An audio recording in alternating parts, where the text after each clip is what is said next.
This is an international podcast transmission. Is anyone out there? If you're listening, you've reached the No Fixed Agenda podcast. I'm taking this train to the promised land. Won't you give it up? You understand. We'll take one foot forward. Don't look back. This is the first time I've ever done anything like this, so I'm. Dave, it's very casual. There's gonna be a lot of laughter. There may be some tears. I don't know. I don't know who would cry, you or Jeff first. I don't know. It might be me because I'm easy to cry for sure, man. I am an emotional creature, and I thrive off of deep conversation. See how I got your little tiki right there? Yeah, I see that, dude. Yeah, see? I got these 3 little tikis. I took my first vacation in 4 years. Oh my land! And I was in a gift shop in Mexico, and they had these tikis. And then there's 4 of us that work out together. And the tikis were all stacked up against each other. And there was like a short one, a medium-sized one, and a really tall one. And ironically, the guys that we work out with, short, medium. So I bought all 3 of them, right? And they were Works out great. Yeah. Perfect. Yeah. And I was like, this is perfect. They're going to be like, what does this symbolize? And so this rock is actually a rock that the Mayans used to for cultivating weapons. And that was their one trading thing that they used in the Mayan culture in their culture. Where in Mexico did you? I went to Tulum. Oh, okay. Yeah. Tulum. It was muggy, hot, but You must have been there other than January and February. You were there in the. I just came back. Was it a week ago? Yeah. It was. Yeah, it was disgusting, but it was also very beautiful. And I think I slept like 24 hours in the first 48. Really? Yeah. We like Mexico. We have gone to Mexico probably 18 or 20 times. What parts? Well, different parts. We've been clear down to Huatuco, clear down south. We've been at Ixtapa is a favorite place. Yeah. We're going to Puerto Vallarta here in February, and all West Coast places, of course. Okay. Along all the vacation traps along down Baja and yeah. I think when we go there this year, it'll be the 4th time maybe we've been to Puerto Vallarta over the years. Can't get this guy to come to Mexico with me. I'm not really a Mexico guy. Yeah. I've been Cancun. That's not Mexico, bro. That's not Mexico. That is not. Look. I've been to Tijuana and Rosarito. Ensenada. Mate, you're getting warmer. But you're getting warmer. I actually have never been to Cabo. You're not missing anything. Not really interested. You're not missing anything. I would never take you there. So yeah, I have no interest in going to Mexico at all. What I'm going to pick on you today, but go ahead. That's fine. What scares you about Mexico? Nothing scares me about Mexico. I just would rather go to, I hate to say this, I'd rather go to first world countries. God, I love it. You obviously have not been to Mexico recently then. You know I'm bougie, so it's... Oh, dude, some of these places, man, they are bougie. Tulum, bougie. Yeah, I know. Bougie, bruh. And it was beautiful. But I think you would truly enjoy going to Mexico City.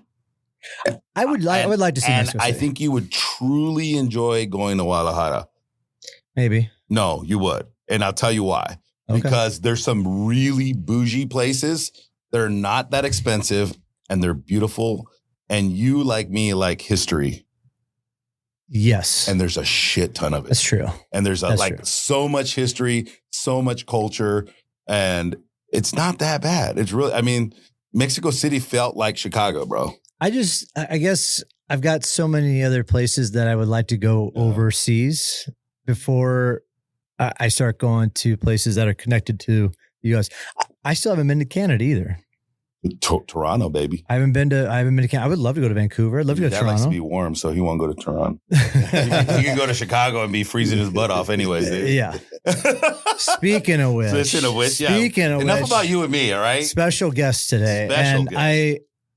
My dad is in studio with us, baby. and him and my mom are here visiting for the week. And then I brought this up to your attention, and you were like, "Let's get him on. Let's get him on the. Let's get him on the show." I got so many questions. I want to learn about baby Jeff.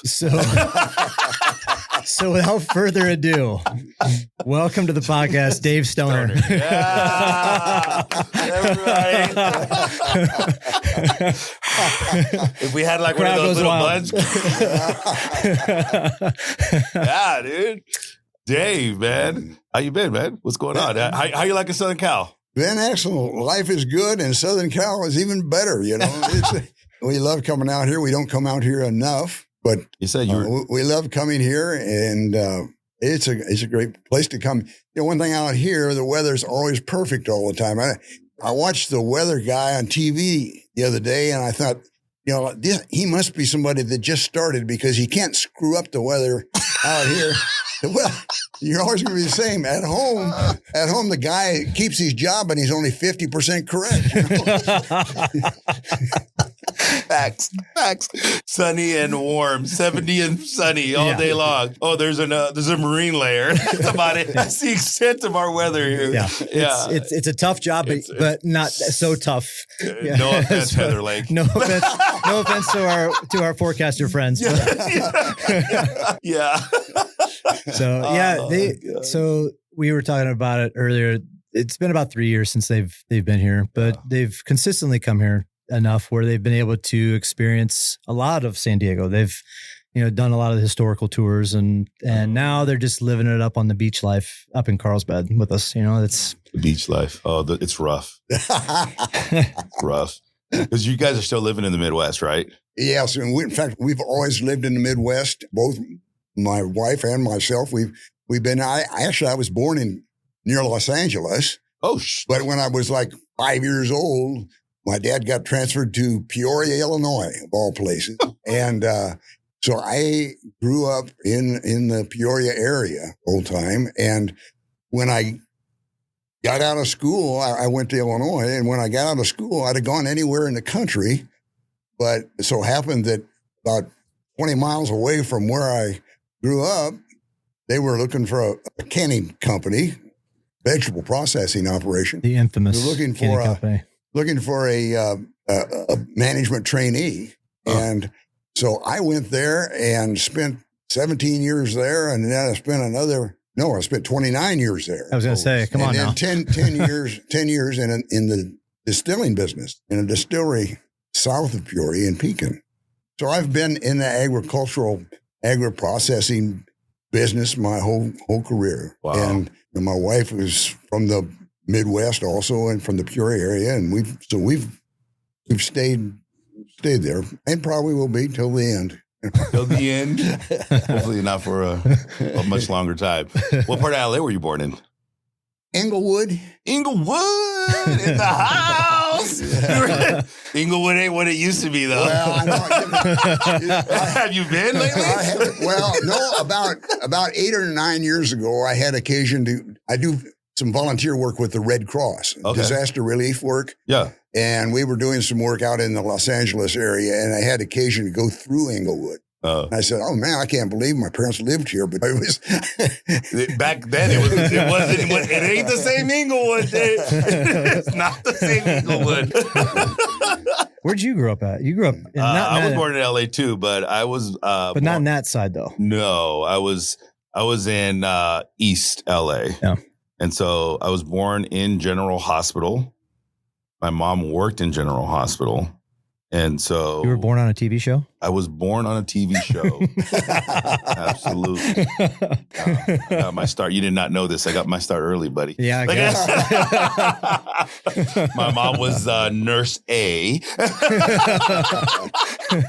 No, but my mom was a registered nurse early on, and she had us there, and we we lived in Highland Park, and we moved down here when I was like 8. So we were fleeing a pretty crappy part, but I go back there now and I'm like, I am so glad I live here in Southern California, in San Diego. So you've always been in California? 100%. Yeah. I mean, I used to go down to Mexico for the summers and a couple times, like long stays, like 6 months. But so I usually either in Baja California on the west side, just like all the places that you like to go visit that I can't get Jeff to go do, or in San Diego. Yeah, I am super spoiled. Every time I travel, I can't wait to get home. Well, that's a truism, and with me too. I miss my house, and I miss my dog. The dog love. That's where Jeff gets it from, you can start to see about the 4 days in on his trips. You can kind of start to see he's starting to talk about home a little bit more. Starting to talk about their dog a little bit more. Like, oh well, I got this to do. I got this to do at home, and so I can kind of see it when they're out here visiting. And that's always been the case. And to that credit, though, they live on 9 acres of land. 3 acres is house, and it's super quiet. So the serenity of that, right, is kind of what. Yeah, we're country people. We live near Peoria, Illinois, about 20 miles north of Peoria, Illinois, and Peoria is a fair-sized community, a couple 100,000 people in that area, but we live north of there, out in the country area, and we like to think that we've got all the best things about living in the country. We got neighbors aren't real close, and there's it's just a great area. But we're close enough to Peoria. You can be to the Super Walmart or the local stores in 20 minutes, and so we just love where we are. We're agricultural people, I guess, at heart. How old are you? I'm 77. 77 years old. Yeah. And you spent your whole life in Illinois for the most part, other than the first 5 I think years. we moved there when I was 5 years old. And so talk to me about what it was like growing in the Midwest as a child. It was great. We lived in those days, being young, we lived in Peoria, and you could get on your bicycle when you were old enough to learn how to ride a bike, and you could ride the bike all over town like crazy, and we did that. And sometimes and there was no crime, nothing to be in your way, and you could take your bike to go to the swimming pool or go just wherever you wanted to go. And sometimes for an extra thrill, we go and get on the city bus. And you can't make this thing go.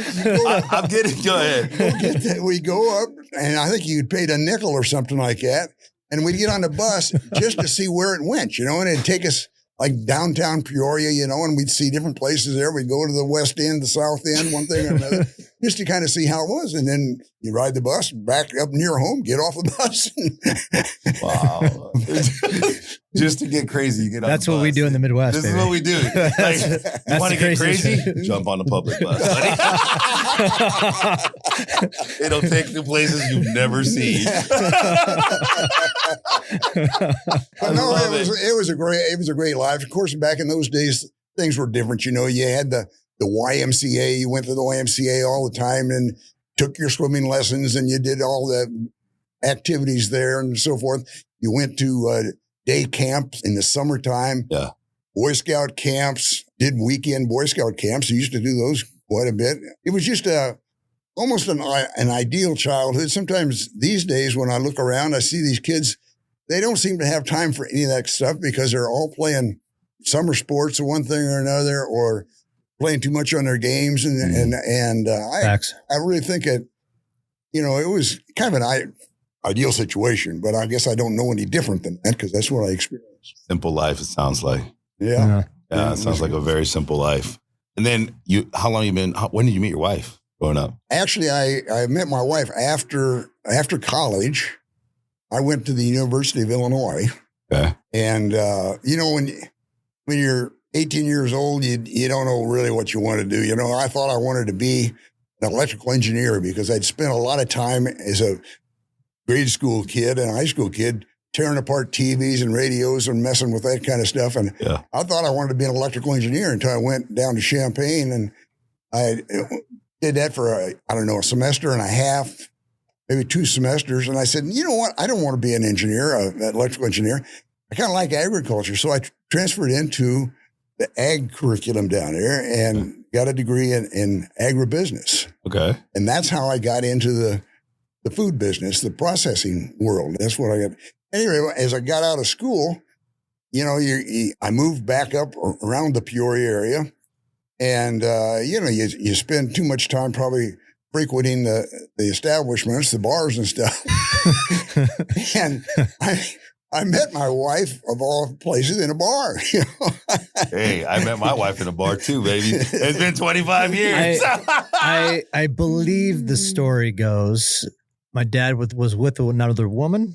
With 2 other women. 2 other women? Oh, 2 other women. Baby. And my mom ended up going home with him or something along those lines. But it ended up being that she stole him away from 2 other women. That's how it works. Oh, I love it. Yeah, those were the days, man. Anyway, you get him in trouble, man. So we did. We met in the, I think I was headed to the restroom, and so I left these 2 gals sitting at the bar, headed to the restroom, and she stopped me, and started talking to me, and was trying to impress me, I think. She told me she went to Penn State. Oh, I remember this part of the story, too. She was from Pennsylvania. She had grown up in Pennsylvania and had moved to the Peoria area. But at any rate, she thought she'd impress me, I guess, and said she was from Penn State. Well, make a long story short, I asked her out on a date, the next day or so. And I don't know that I really ever went out with anybody else since then, Wow. So, and we've been married 51 and a half years now. Wow. So it's worked out good. She's been a great wife and a great person. She's, I don't know how I'd get along without her, It's a beautiful thing. Yeah. I always ask people that have been married longer than I have 2 questions. What's the secret to staying married? Well, I think the secret is just respecting one another and working hard and saying yes. She's always right. Yeah. But you point out something that a lot of people that are married young that don't realize that it's a lot of hard work. Yeah. This is a crap ton of hard work. Well, I think it makes your whole life. You have to have a happy life that you're excited about having.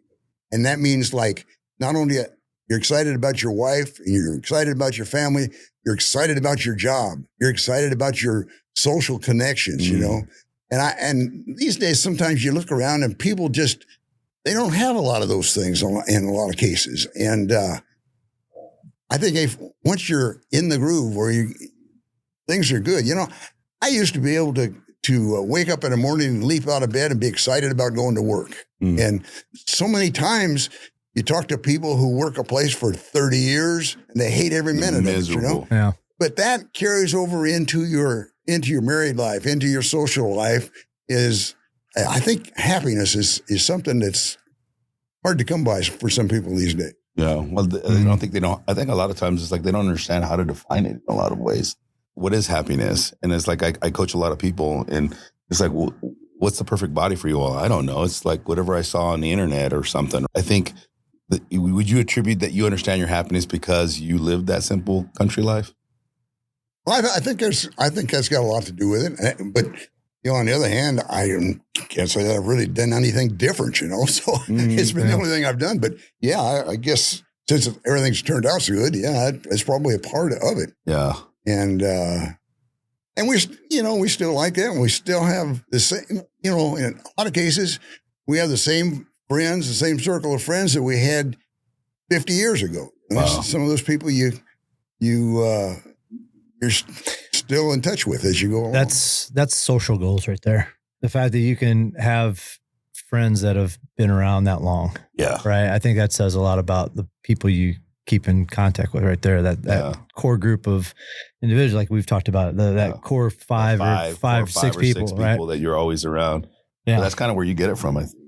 Oh, he's a pretty good friend, is what I'm saying. It's like, it's really hard to find, I guess people that are like-minded, but more importantly, that are loyal, that are like accepting of you no matter what, right? No matter what your background is. And I think I got that in Jeff for sure.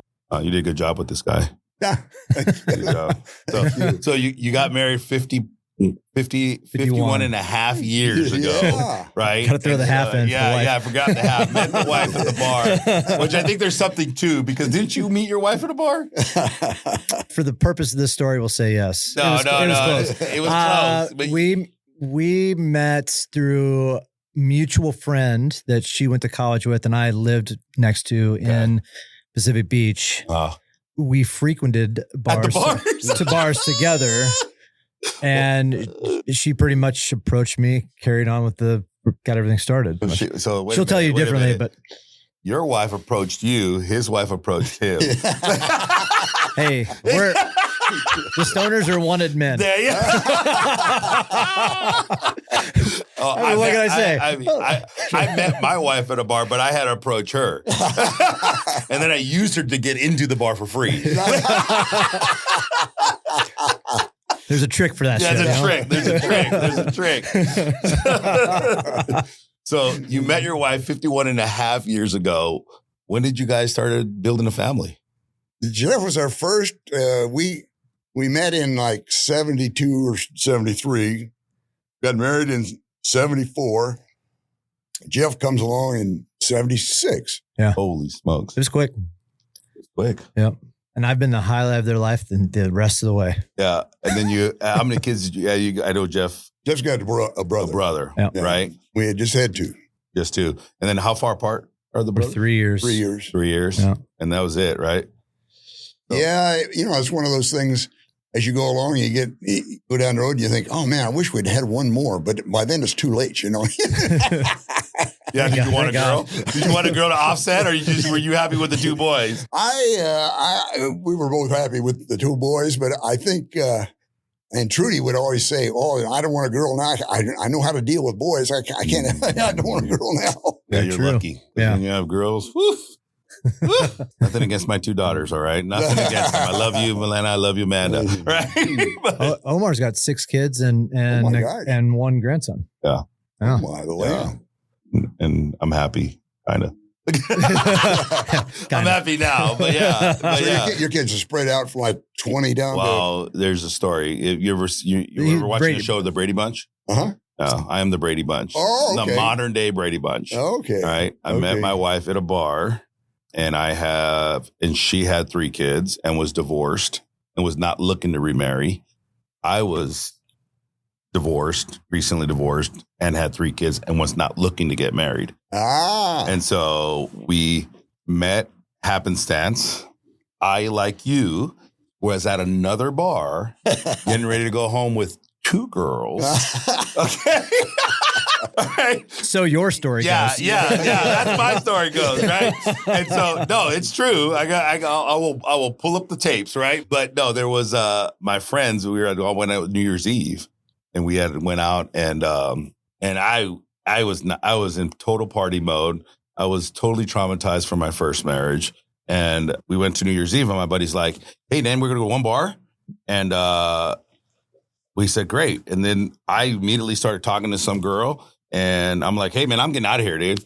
It's before New Year's. It's not even New Year's Eve yet. It's not even New Year's yet. It's not midnight." And I'm like, "You guys are slow, man." I'm like, "Come on, man, dude." I was like, "Fine." So then I ditched that girl, and then I go back to we're in the bar. I was dancing, went to sit at the bar again, and then 2 girls approached me. They said, "Have you ever been with 2 girls?" And I said, "No, but I'm willing to give it the old college try." I'll give it the old college try, right? Look over my buddies. It's still not midnight, man. You can't leave us. I go, "It's like 30 minutes before midnight, dude. I am out of here," right? And they're like, "No, come on, man. Come on. We still got to go to the other bar." And I'm like, "Dude, never in my life had they ever opportunity." And the opportunity has never arose again, okay? And so I walked away from that, which was very rare for me. And this is why I say me and my wife were supposed to meet.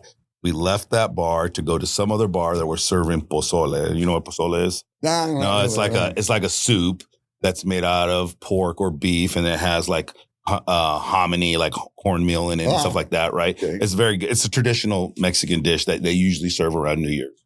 And so we're like, we're going to go have pozole. Come on, we got to go to this other bar. And it was closer to the border. So like mad. I'm like, you guys are lame. Yeah, da, da, da, da. And as soon as we parked the car, we parked into this place. The place was called Over the Border. And I get out of the truck, and it was 4 of us. The other 3 are barely stumbling out of the truck. I pop out of the truck, and I see this blonde girl with a big old buddy. And I was like, ooh. And I go, hey, how's it in there? And she's like, oh. And I'm talking to her in Spanish. And she's like, it's fine. It's good. And I go, is it still, yeah, the environment's really good. And I start just, what's your name? And then I started like, we walked in together, and there was like a $50 cover charge or something like that. And I was like, because it's New Year's. And I was like, and so she walked up too. The security comes up, looks at her, looks at me, and he passes me through. My other buddies are paying $50 to get in, dude. And I'm like, yeah, I told you guys are too slow, right? And then so we started talking, and immediately I took her out to dance, and we danced all the way through the night to the point where the music stopped playing and we were still dancing. And I said, girl, we just hit it off. I made a date with her. I said, hey, I'll call you. And I purposely waited 7 days to call her back. And she was like, I thought for sure you weren't going to call me. And then she tells a story now. Called her back 7 days later. And she's like, and we both had the same idea. I dressed down tremendously for our date because I wasn't trying to get like serious. And she purposely dressed down and not super sexy because she didn't want to be in a relationship. We ended up hitting it off. We went on that date. The following weekend, we were going to set another date for 2 weeks because she had something to do. But we were at a club again after we had our date, and we ran into each other. And I looked at her, she looked at me, she goes, what are you doing here? She goes, I'm on a date. With some other dude, right? And she goes, what are you doing here? I'm on a date with some other girl. And so we were like, we got together. We ended up going out again. And then the rest is history. We ended up stopped dating other people, and we were just hanging around. But for 5 years, neither one of us wanted to get married. And so when the 7 years came around, we finally got married. Well, that's good. Yeah. Everything worked out great. That's good. We got married on our lunch breaks. Oh. At the courthouse. Yeah. I went back to work after we were married, and that was 24 years ago. Oh. Yeah, so I can relate to your story of meeting your wife at a bar and your wife. Yeah, she's been great. And, when you talk about getting married, I told her, I said, I'm in the agricultural business. I can't do anything in the spring and the summer and the fall. There's too much work. So if we're going to get married, we need to get married in February. And so, like our whole life revolved around the wintertime. We got married in February. Our kids came early in the year. We had our house that everything came to the wintertime. That was when you did things when I wasn't working. So what was it like raising a young Jeff? It was. I was an angel. I was an angel. Pretend he's not here, okay? Look at Well, he was a good kid and didn't give me a lot of trouble. One of the things in respect to Trudy, because I was working so much and because I worked so many hours, she probably did more to raise Jeff and Scott than I did. I would take off work, come home, and if they were going to a ball game or something, I'd maybe go to a ball game, then I'd go back to work. But it was he was a good kid, and somehow along the line came up with good attitudes, a good work ethic, and good head on his shoulders, and it was wasn't a real tough task raising kids. But again, in respect to Trudy, I didn't probably do my part either. I didn't quite do as much as I could have. But I was an angel. I told you that. I think I should. I got to meet Trudy, bro. She'll probably tell you a lot of different stories, but I don't think so. I think I would to everything though. Growing up in a small town, it's harder to find things to get in trouble with. Well, what does trouble look like in a small town? I will tell you, there's because I mean, I know what trouble looks like in a big city with a bunch of so there's not really growing up in a town of 1,400 people. Yeah, everybody knows your business. Facts. So it's really tough to have those opportunities where you go out and go to a party or you're going out with somebody on a date or whatever it is. Everybody in town knows what's going on. And that's the problem. And I think when I got into high school, there's a little bit more you can get away from. I spent a lot of time in Peoria with my friends in Peoria, and I was lucky enough that a lot of the people I hung out with in Peoria were like right on the edge. So they went to small schools still in Peoria. So there's some things there's probably a few things that they don't know. I'm happy to tell you right now. So remember I had that scooter? Yeah. That black little scooter. An electric scooter? No, you're like a moped. No, it was it's like one of those motorized, like a motorized, like a moped. Yeah, right. Today's version of an e-bike. I guess I don't know. It's just a moped. But it wasn't electric or anything like that. It was all gas. It was all gas. Yeah. So I snuck out of the house a few times on that thing to go meet a girlfriend. I don't think you guys ever knew that. Rudy, sorry. Yeah, that was a little tricky because the way the house was set up, so you kind of had to maneuver around. Luckily, their room was on the very far end of the house, and my brother and I had rooms right up on top of the stairs. So you at that point in time, they didn't have any security cameras. The problem was because the only thing that I could drive was that goddamn moped. Because I don't even know if I was 16 yet. I must have been 15, I guess. Anyway, I had to go into the garage. You couldn't open the garage door up, right? So I had to open up the actual door. You have to walk. I had to walk the moped, and the way their house goes is the road winds around the front of their house.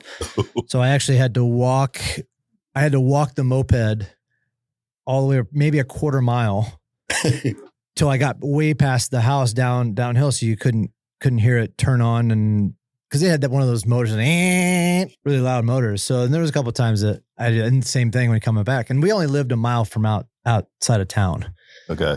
So it was not that long of a distance. So it's the same thing. You come home, you gotta turn the motor off and walk it up, and it's a little bit of an uphill battle. So I did like the middle of the night, dude. Are we talking like 1 a.m, 2 a.m? What are we talking?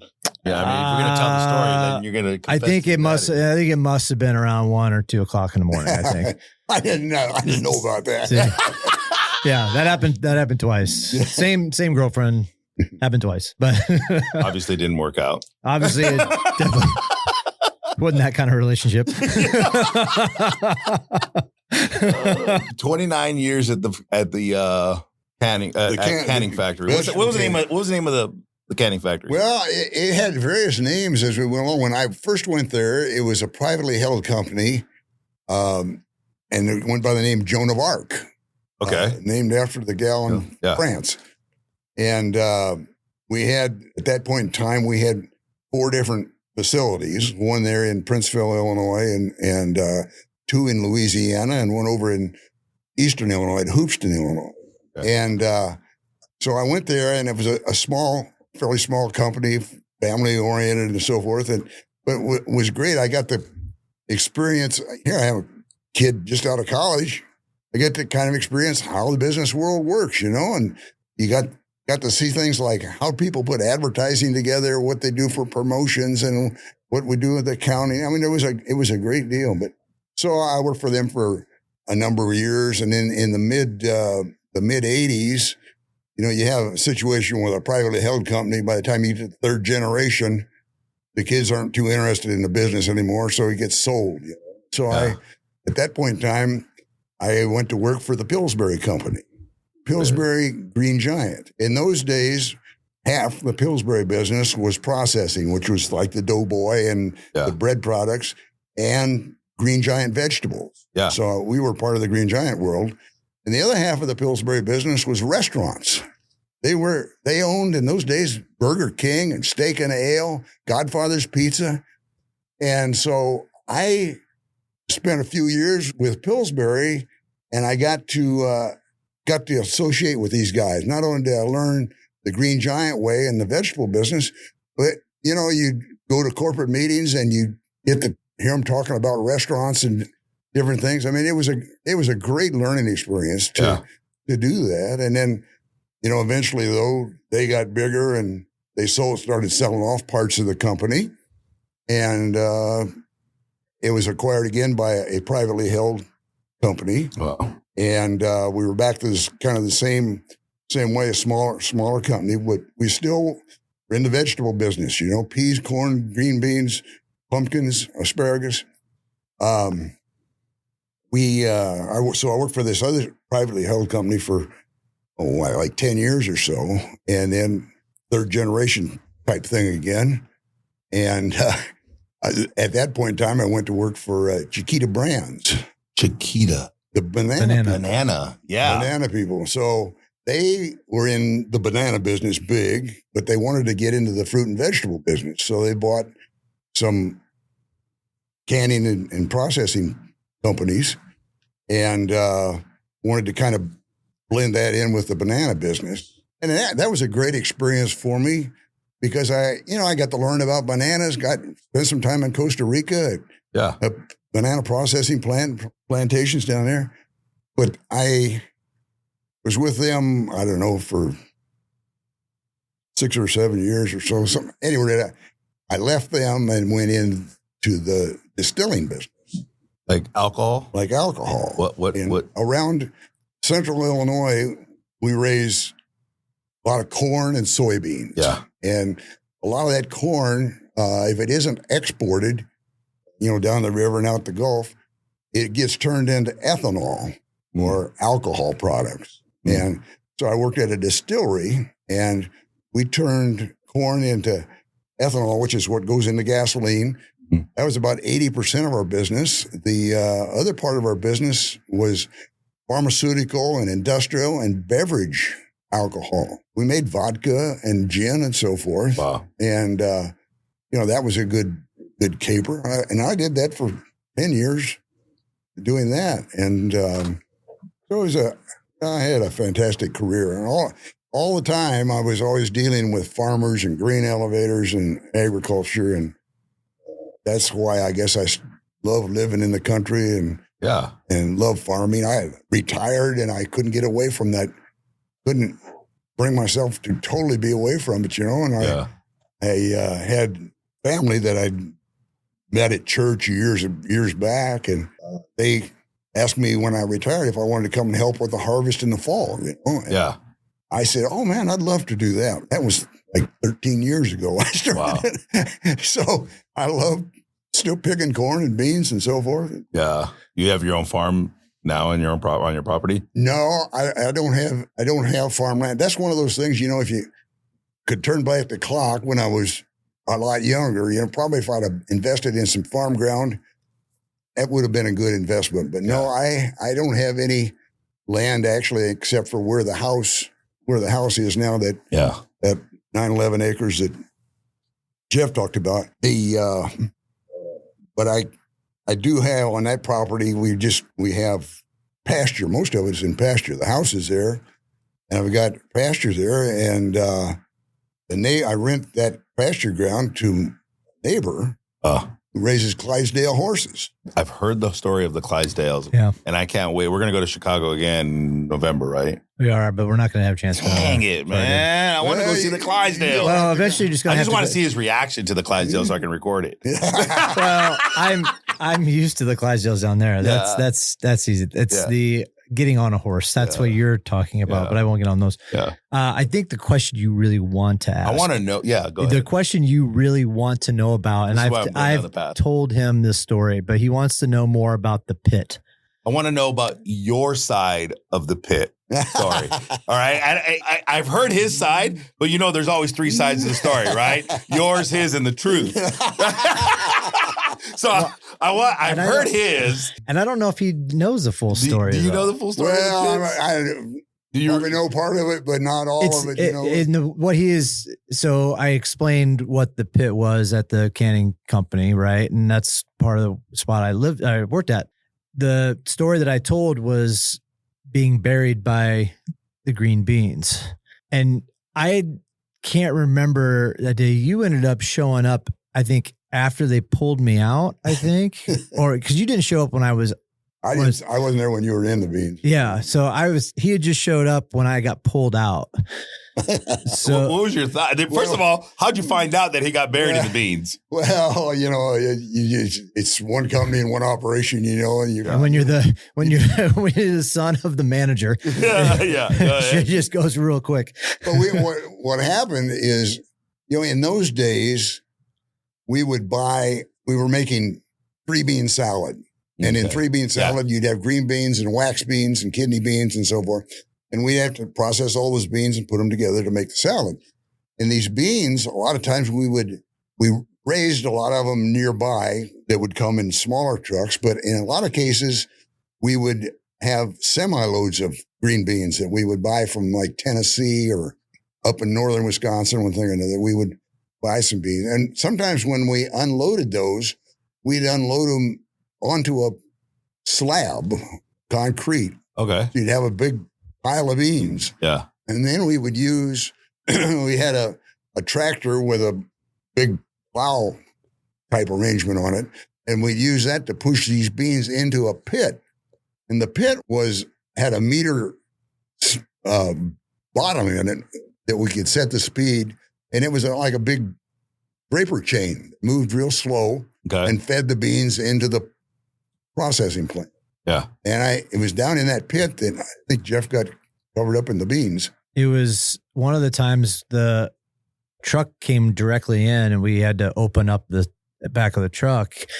And as the whole entire dump truck aspect of it raises up, the beans get stuck in the door jamb, right? And so you're picking at it with a pitchfork or whatever. And then when you hit the right spot, it's like an avalanche, man. The thing just came down and buried me all the way up to my neck. And they, at the time, the lucky part of it is if it would have been in today's age, A, that would never be a job, but B, there would be cell phones all over the place taking photos of that, recording it, dude. Posting on Instagram and TikTok right from the get-go. Yeah. So I was lucky enough that nobody had phones because this was in the early 90s early 90s. So I was lucky in the fact that there's no evidence of it. Yeah. But I also want to know about the story when you cut the lawn. Yeah, I told him that after. He's talking about the story where you're the only time that you ever really got mad at me. Was that when you mowed the grass at the canning company? Yes. Yeah, and I mowed it.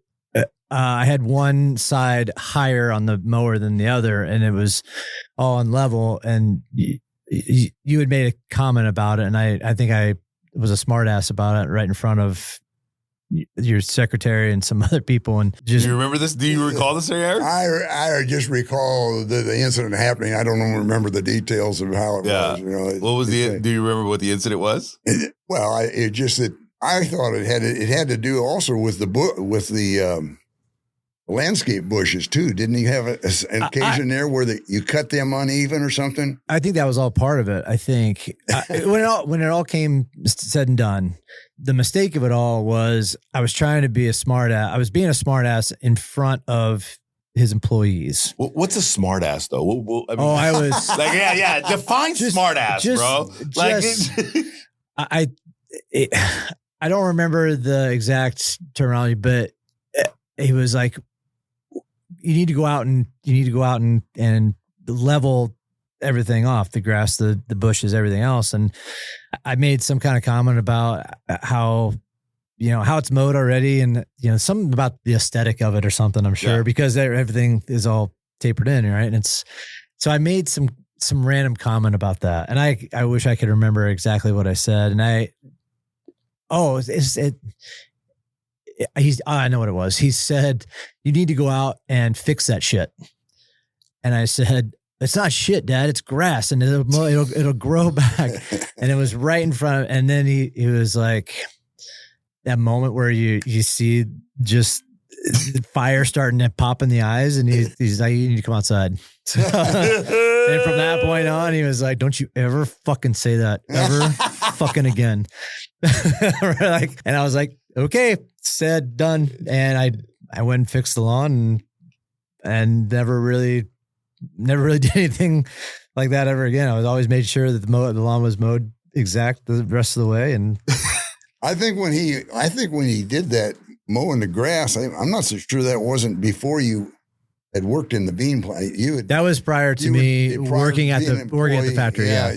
Before you were 16. I was honestly probably 14 ish around that point in time. So yeah, it was prior to me getting into the factory. So those are those jobs that kids just don't do nowadays, right? The mow the lawn and what is that? Exactly. But he was a good worker, despite the trouble mowing the grass and so forth. He was very, very good when he came to working in the vegetable business and the canning business. His work ethic showed up. He worked hard there. That's right. It was, I think, the hardest job I ever had was sitting there on the conveyor belt with the beans, and you're sitting there having to pick out all of the stems and all of the other shit that comes through. That's the hardest job for anybody, because it becomes like this trance. Like you just see beans just go across the conveyor belt, and you're sitting there falling asleep. You're sitting there falling asleep at the days before they had cameras. Nowadays all that's done digitally, electronically, with cameras and so forth. And there's some discolored bean or a stem or something in there. Bingo! It kicks it out automatically. Yeah. There was back in the day, you had a lot of those inspection type jobs by the look, but I think you spent most of your time though cleaning stuff up and doing. Oh yeah, I was a janitor for a while. That was okay. It was mostly just washing all the concrete stuff off underneath the equipment stuff. But I will say that I'm glad that I did that though. I mean, I think that's kind of what's missing nowadays is the fact that the character building manual labor jobs. Like there's so many young kids nowadays that are like, I want to be a social influencer or a creator, and they don't want to put the manual effort into it. So I'm glad that I did that when I was young to do it. And also for the most part, during the summertime, it kept me out of trouble for the most part. Other than that, it was, again, small town, you're doing your sports programs and your teams and stuff that kind of keeps you engaged in that. But there is one story. So I want to wrap this up in a little bit. There is one story that I do want to tell that nobody has ever heard. And I've refused to tell this story until I just decided today I would tell it because it's concerning Scott too. Does he know this? No, my parents don't know this. Don't know the story. This is good. I was a senior in high school. My brother's 3 years younger, so he was a freshman. Okay. So a lot of my friends brought my brother on, as part of the friend group because he was always there. He was always with me, always there. Mm-hmm. He played sports with a lot of my friends across the board, whether it's summertime or high school programs, whatever. Right. So we're out at their house, being that we were basketball players. We had a hoop out there and nice little driveway space. So Scott plays basketball too. Yeah. Big basketball guy. So we're out there one summer day. I don't remember. Anyways, I got one friend of mine who's out there. We're all just, playing one-on-one and doing some shit out there. And my brother has a little bit more of a temper than I do. Right. It takes a lot for me to get upset and angry. Whereas my brother can snap like a firecracker. He can go off. Agree, disagree, dude. Yeah, I think that's true. Yeah, I'm like my dad in that sense, and he's like my mom, and my mom can get pretty like she's got a fire underneath her too. Yeah. But anyway, so we're playing one-on-one against my brother at this point in time, and I don't remember what incited this, but I think I was kind of making fun of him, or I was like really just beating the shit out of him when it comes to the game. And we're all kind of just messing around, joking around. And Scott goes into the garage and takes a shovel and he seriously swings it at my face. Oh, God. Oh my God. I didn't know that. No, I have never told this story. Oh my. He literally, and Chad Hefke was my friend that was at and Chad's never mentioned this either, at least not to my knowledge. It was kind of one of those things where we just like, what the fuck just happened? And we just kind of like, everybody quietly just was like, we're never going to talk about this. Yeah. And so, literally Scott took a shovel, like one of those long ass shovels, and like full on baseball swing at my head. And he missed me by like 1.5 feet. And I was like, wow. I didn't know that. Wow. Okay. And literally he threw it down. We all kind of looked at each other. We're like, okay, let's go inside. And I will say it was a little bit weird for a little bit, but I was kind of like, we're never going to speak about this ever again. No, So that's the first time I've ever told that story. I never knew. I was never honestly, I was never going to tell your mom about that. And I've never actually even talked to Scott about that. It was kind of like literally one of those things that you do when you're a kid. You're just like, okay, this stays between us. This stays here. I mean, I have a similar story when I was playing with the stick outside and it was like a big rod. I was just twisting around. I didn't intentionally hit my brother, but my younger brother, I gave him a concussion. Oh, like, I whacked the hell out of him. It was not intentional that way at all, though. It was just. Well, his wasn't like, that's the thing. It's like, I know that he wasn't intending to hit me He was at just all. mad. I think there's part of it when you've got this camaraderie, like with the sports thing, and you feel like, oh, we're all friends here. Yeah. I'm going to try and be funny and whatever. Yeah. And that happened. And you're just like, okay, that was not really supposed to happen. Yeah. So I love the father-son relationship. And look, I'm about to get mushy.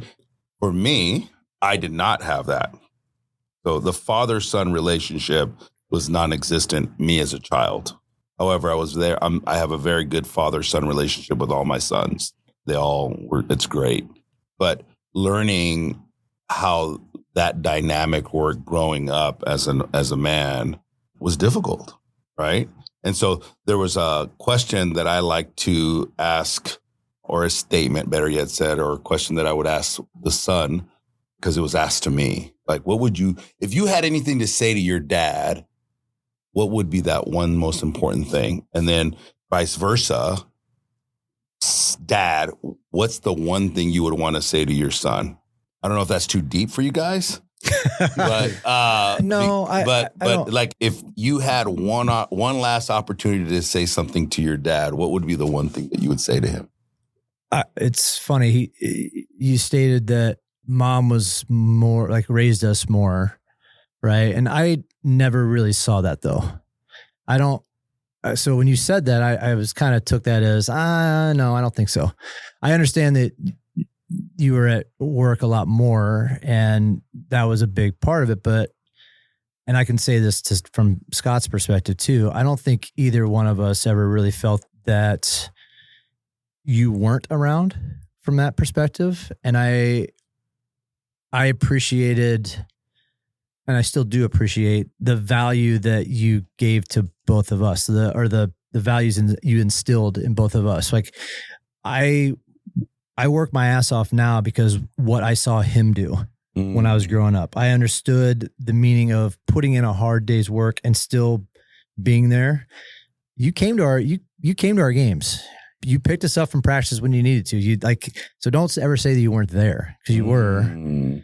I definitely work my ass off to this day because of what I saw him do and what I saw you do. So thank you is what I would have to say. What I was going to say was one of my things, I thought I didn't pay enough attention to the kids growing up, Wow. And Jeff just said that I did. But I do think if I had to do over again, that's probably something I would be more aware of. And it may be because of, in today's society, when you look at it, parenting is terrible. There's a lot of bad parenting goes on these days, where you see where where parents don't associate with the kids the way they should and so forth. And I guess I look back, I think, well, I should have done a better job. Jeff just said I did pretty good, but so that's a good thing. But yeah, we've had a good life though. It's been. So if you had one meaningful thing that you would want to say to your son, both, it could be applied to Scott, but Jeff's in the room. So what would that one thing be? Oh, you're putting him on spot now. Yes, I am. 100%. Because he has 70 plus years of experiencing in parenting. Let me put some foundational work here. One of the things that you just said to me gave me chills because I lived that life that you just pointed out. In today's society, there's not a whole lot of men that know how to raise their children or daughters, sons, or just be present. You have a father-son relationship here, and you're a great man, I can tell, because I agree with Jeff with what he just said wholeheartedly. I strived as a young man to look for a male role model to mirror after, right? And I see Jeff's work ethic. We're texting each other at midnight because we're both up working. That work ethic that you instilled in him was simply because he watched you. And so what would be the one thing that you would want your sons to know that you've never said to them before? I'm not sure I know, but one thing it would be continue to work hard. Don't give up. Don't slack off. That's one. The second thing is continue good relationships with the people around you. I think it's so important that you like the people and you like what you're doing. You get excited about life. Try and be upbeat and look for the good stuff. Yeah. And I just think that's I've been so blessed and so fortunate that, like I said earlier, I love what I did for a career. I've loved the people I've been around, and I think that's worth a lot. That's very wise advice. And I'm going to give you a compliment, Dave. I see a lot of that in this man. Uh-huh. And so there's not a lot of human beings that I know, and I know a lot of people, and we have a lot of relationships, he and I together in just our circle. And there's one thing that stands out to me that I enjoy about hanging around Jeff is that he doesn't do anything that doesn't make him happy or that doesn't add value to the people around him. And it's a very hard thing to be around. It's a very pleasant thing to be around, but it's also a very hard thing in today's society that most men, particularly men, don't have. Because to your point, they're walking around miserable, they're doing jobs that they hate, and I purposely don't hang around those kind of people, right? I want to understand what happiness is. He's a good checks and balance for me as a friend to be able to go, dude, are you all right? Like, hey, what's up? And it's the simple things, right? It's just the true pursuit of what happiness is. And if I'm miserable, I have no qualms telling him. And if he's pissed off, he has no qualms telling me. But you did a phenomenal job raising this man. But Thank you. Been good. He's been good. But pat yourself on the back. You were there. Well, and I'll tell you what, his mother has been excellent. It takes two to make it work, and that's that's part of the relationships and the social getting together and everything. His mother's been. We'll end with this. When somebody once told me, your job as a parent is to screw your kids up less than your parents screwed you up.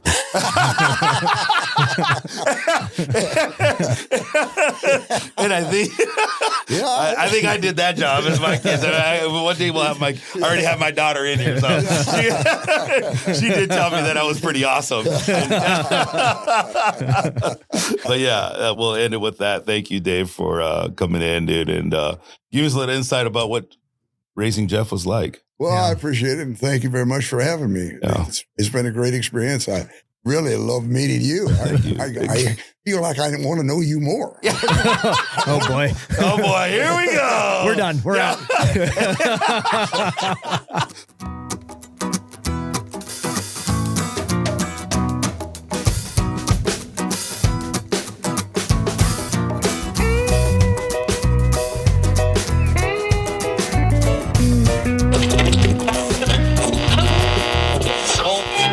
This has been an international podcast transmission of No Fixed Agenda presented by Bub's Naturals. Music was provided by the Poor Dirty Astronauts with lyrics written by Matt Meyer. You can rate, review, and subscribe to our podcast on Apple, Spotify, Amazon, or wherever you find your favorite podcast episodes. NFA, over and out.